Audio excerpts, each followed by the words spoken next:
Hi friends, இன்றைக்கி மதியம் என்ன சாப்பாடுன்னு பார்த்துடலாம் மகளே. சோறு, டொப்பி அரிசியில் உள்ள சோறு, அப்புறம் தயிர், அப்புறம் வரங்குழம்பு இருக்குது. பார்த்திங்கன்னா உருளைக்கிழங்கு கூட்டு. ஓகேங்களா, உருளைக்கிழங்கு கூட்டு. இங்கே பார்த்தா கொஞ்சம் வத்த குழம்பு இருக்குது.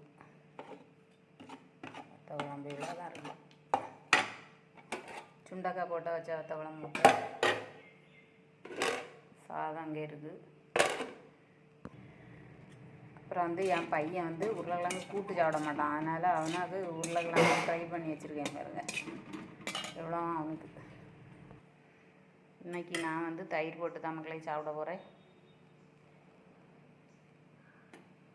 இவ்வளோதான் மக்களை. எங்கள் வீட்டில் ஸ்பெஷல். வீடியோ பிடிச்சா லைக் பண்ணி ஷேர் பண்ணுங்கள் மக்களை. மறக்காமல் சப்ஸ்கிரைப் பண்ணுங்கள். தேங்க்யூ.